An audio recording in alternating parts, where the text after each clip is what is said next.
Salut à tous, aujourd'hui épisode numéro 944 de l'After Zap Image. On va débuter avec l'anniversaire d'un ex-international, à savoir Rio Mavuba. Il fête aujourd'hui ses 37 ans, on lui souhaite évidemment un joyeux anniversaire, lui qui a connu une histoire quand même assez particulière puisqu'il est né sur une embarcation de réfugiés en plein milieu de la mer alors que sa famille fuyait la guerre civile en Angola 20 ans plus tard. Il deviendra footballeur professionnel en France. Il aura quand même une carrière assez riche, notamment du côté de Bordeaux, de Lille, où il a remporté des trophées. Et puis, il a aussi eu la chance de porter le maillot de l'équipe de France. On enchaîne avec les résultats de ce dimanche en Coupe de France. C'est terminé pour le représentant martiniquais de cette édition de la Coupe de France. Le club franciscain éliminé hier du côté du stade Raymond Kopa par le SCO Angers. Victoire pour les Angevins 5-0. Le SCO qui a eu en plus de ça la chance de jouer quasiment plus d'une heure à 11 contre 10 ce match, donc évidemment c'était compliqué pour les amateurs du club franciscain. Autre qualification, celle du leader de la Ligue 1, Lille, qui s'impose en Corse hier du côté d'Ajaccio face au Gazélec sur le score de 3-1. Qualification aussi historique pour les Voltigeurs de Châteaubriand, équipe de National 2. Ils ont éliminé hier Romorantin, c'était un duel de National 2, victoire 3-1 pour les Voltigeurs de Châteaubriand. C'est leur première qualification en huitième de finale de la Coupe de France. On aura d'ailleurs 5 clubs de National 2 présents pour les huitièmes de finale de la Coupe de France, puisque on est obligé aussi de souligner cet exploit historique du Canet en Roussillon, équipe donc de National 2 qui élimine hier l'Olympique de Marseille. Retentissant exploit pour ces joueurs amateurs. Et ce qui est fou, c'est de se dire que c'est complètement mérité cette qualification pour cette équipe du Canet en Roussillon, tant ils ont vraiment fait un bon match et tant l'Olympique de Marseille a été catastrophique d'un niveau vraiment très très faible. Hier l'OM qui ne méritait vraiment pas d'aller chercher la qualification, donc grand bravo aux joueurs du Canet en Roussillon, avec notamment un joueur qui était en très grande forme hier, Jérémy Posteraro, qui a marqué un coup franc somptueux. C'est aussi lui qui va délivrer la passe décisive sur le deuxième but pour le Canet. Du côté de l'Olympique de Marseille, c'est Arkadiusz Milik qui avait égalisé juste avant la mi-temps. Regardez l'image arrêtée du coup franc ronaldesque inscrit par Jérémy Posteraro. Ce coup franc qui va se loger dans la lucarne du but phocéen. Vous avez l'image arrêtée, elle est magnifique cette image avec le ballon qui est juste en dessous de la barre transversale. Donc il a marqué un but hier, une passe décisive, le tout le jour de ses 30 ans, c'était son anniversaire hier. Il a passé évidemment, je pense, une très très belle journée. Un but, une passe décisive, une qualification historique face à l'Olympique de Marseille. C'est quand même assez incroyable. Bravo aux joueurs du Canet en Roussillon qui hier vraiment ont fait un super match. Déclaration de Nasser Larguette, qui est donc l'entraîneur intérimaire de l'Olympique de Marseille. C'était donc son dernier match sur le banc de touche de l'OM. Il nous dit: je voulais mettre l'équipe dans les mains du nouveau coach avec une victoire. C'est une grosse déception personnelle et une grosse amertume voilà, au niveau de l'état d'esprit, collectivement, tactiquement, individuellement. Franchement, il n'y a rien de bon du côté de l'Olympique de Marseille. Encore une prestation catastrophique comme on en a beaucoup vu cette année du côté de l'OM, des joueurs indignes de porter le maillot de l'Olympique de Marseille. Et donc cette transition entre Nasser Larguette et Jorge Sampaoli qui ne va pas très bien se passer, puisque l'OM rejoue mercredi en Ligue 1, et là vous avez certainement des joueurs qui au niveau de la tête et de l'état d'esprit doivent être au fond du trou. Donc va falloir vraiment trouver des leviers pour Jorge Sampaoli pour remotiver les troupes pour ce match de Ligue 1 mercredi face au Stade Rennais. Déclaration de Boubacar Kamara sur cette élimination. Il nous dit: c'est la honte, il n'y a pas de mots, on a fait de la merde, il faudra le payer, il n'y a rien qui allait sur le terrain, je ne sais même pas quoi vous dire, on a fait de la merde, le résultat est juste et logique. Il le dit, Boubacar Kamara, le match de l'OM est abominable. Il n'y a rien du tout, mais rien du côté de l'Olympique de Marseille. Il n'y a quasiment aucune occasion franche dans ce match face à une équipe de National 2. Au niveau de l'état d'esprit, c'était très mauvais ce que nous a présenté l'OM hier. Des fois, il y a des équipes de Ligue 1 qui se font éliminer par des équipes d'amateurs alors qu'elles ont complètement dominé le match. Et malheureusement, ils n'arrivent pas à marquer. Sur un coup du sort, l'équipe amateur, elle ouvre le score et puis elle tient jusqu'à la fin du match. Hier, c'était pas du tout le cas. Cette équipe de l'OM, hier, elle n'a rien fait pour aller chercher cette qualification. Elle a même été dominée par cette équipe du Canet en Roussillon. Ensuite, on continue avec la une du quotidien La Provence qui titre ridicule. Le titre est bien trouvé hein, parce que voilà, on le répète encore une fois, mais l'OM hier, c'était tout simplement ridicule ce qu'ils nous ont proposé. Ensuite, une info qui concerne Pablo Longoria qui ne souhaite pas lever l'option d'achat de Michael Cuisance, option d'achat qui s'élève quand même à 17 millions d'euros. Par rapport aux prestations, aux performances de Michael Cuisance, je peux comprendre quand même que l'OM n'ait pas envie de débourser 17 millions d'euros. C'est quand même une sacrée somme par rapport à ce qu'il nous a montré depuis quasiment 7-8 mois du côté de l'OM.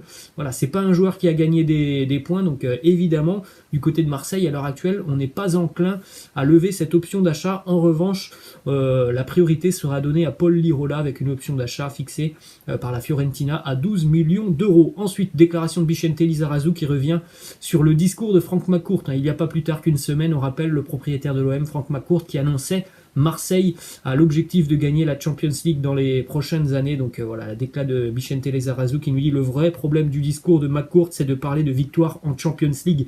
C'est de la démagogie, tu veux faire rêver ton public, mais ils ne sont pas bêtes les supporters marseillais, personne n'est bête, personne n'est dupe. On sait tous que Marseille n'est pas en mesure de rivaliser avec les plus grandes équipes européennes, déjà que l'OM n'est pas en mesure de rivaliser en Ligue 1, déjà que l'OM est éliminé par une équipe de National 2. Mais voilà, c'est évidemment, encore une fois, un discours fait tout simplement pour plaire aux supporters. Mais du côté de Marseille, personne n'est dupe.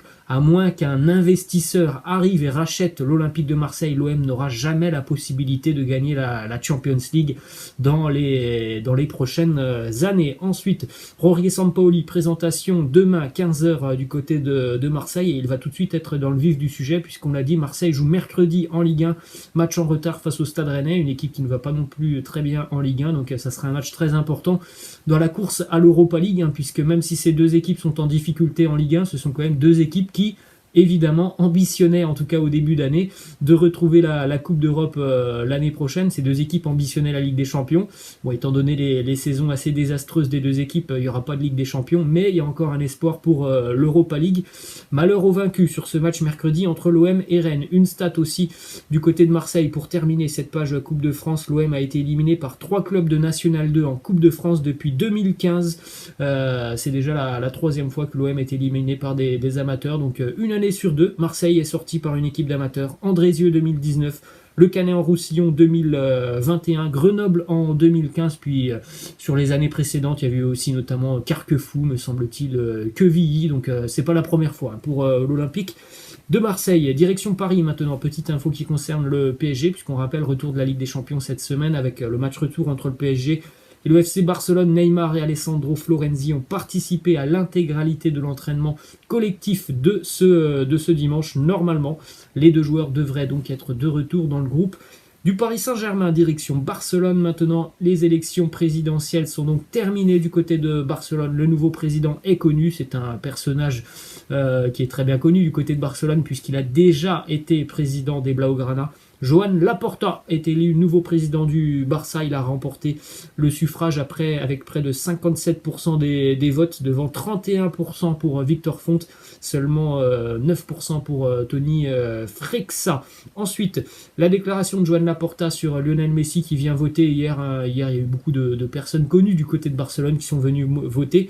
Joan Laporta qui nous dit le meilleur joueur du monde et de l'histoire du football est venu voter. Cela prouve que Messi aime le Barça, que le meilleur joueur du monde aime le Barça. C'est très significatif. Je vais l'encourager à continuer au FC Barcelone. Autre déclaration de Laporta qui nous dit Lionel Messi m'a félicité lorsqu'il a appris que j'étais nommé président du Barça. C'est normal que des amis vous félicitent. J'ai vraiment aimé voir l'image du vote de Léo Messi.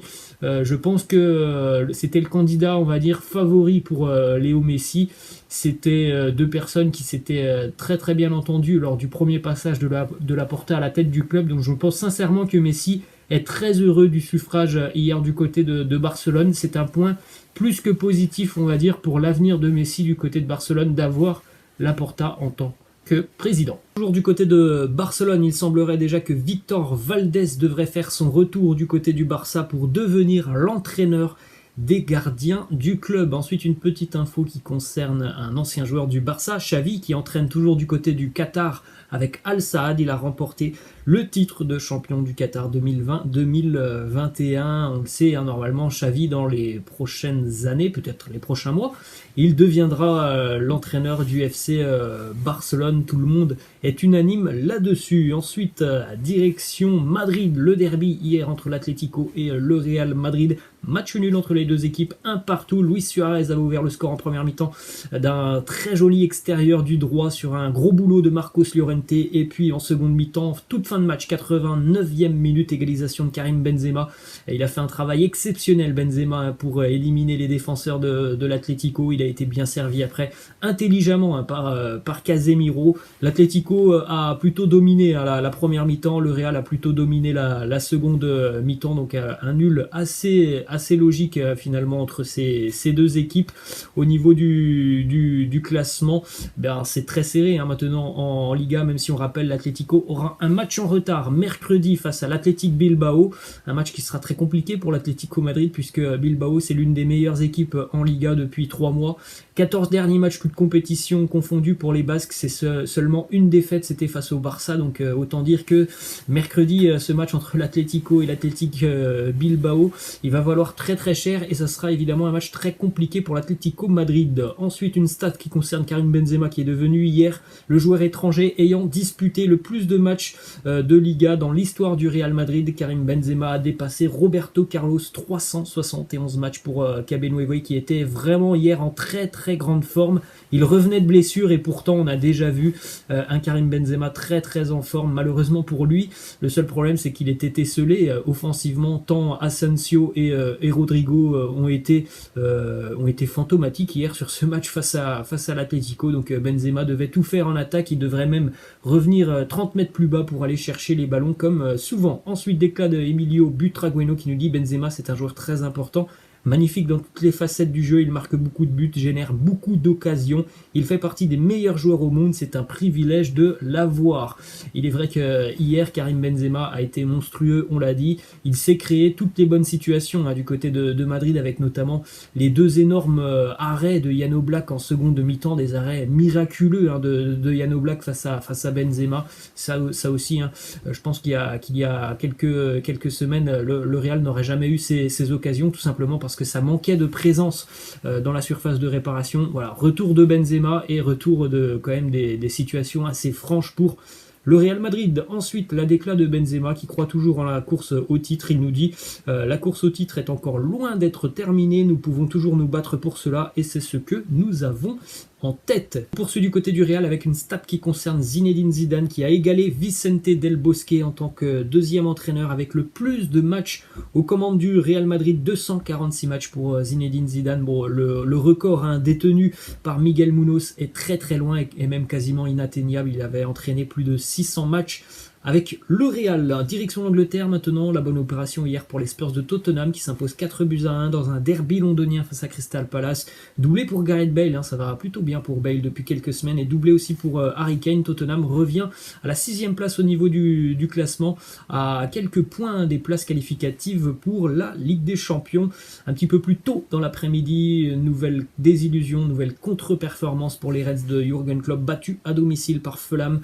Buteur l'ancien Marseillais, l'ancien Lorientais, Super Mario Lemina qui a marqué hier à la 45e. Très joli but pour Mario Lemina qui est venu déjà récupérer la balle dans les pieds de Mohamed Salah. Et puis au final, la victoire de Fulham est plutôt logique. On a vu une équipe de Fulham qui depuis 2 mois collectivement est assez intéressante, hein. C'est très solide défensivement, ça arrive à se créer et se procurer pas mal d'occasions et comme d'habitude Liverpool néant offensivement, hein, pas beaucoup d'occasions franches pour les Reds hier et puis défensivement c'est beaucoup trop fébrile. C'est la 6e défaite consécutive de Liverpool à domicile en Première Ligue, c'est évidemment un record dans l'histoire du club. 6e défaite avec un but marqué sur ces 6 matchs, c'est complètement hallucinant.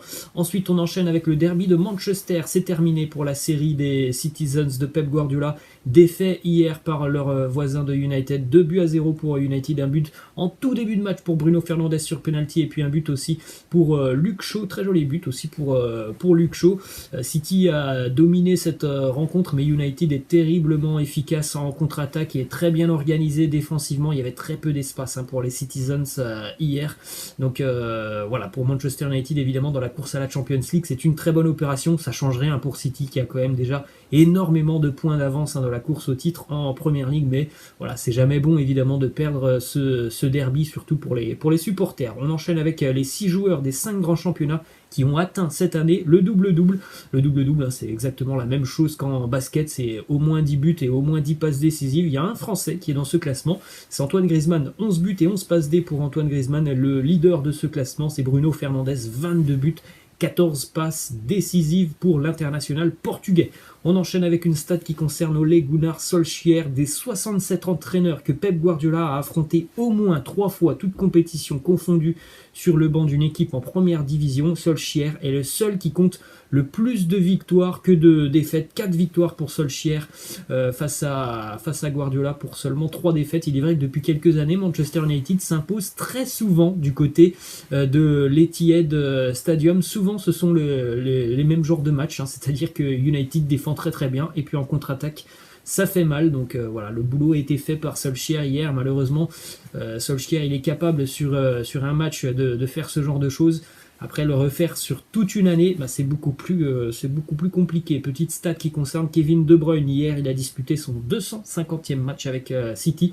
250 matchs pour 60 buts marqués et 103 passes décisives. On va terminer les amis du côté de l'Écosse. On est le 8 mars et c'est déjà terminé dans la course au titre en Écosse. Les Rangers sont champions d'Écosse. Regardez le classement, 88 points pour les Rangers, 32 matchs, 28 victoires, 4 nuls, aucune défaite, 88 points. Le Celtic deuxième est à 68 points. C'est le 55e titre de champion d'Écosse pour les Rangers qui l'attendaient depuis 10 ans, ce titre.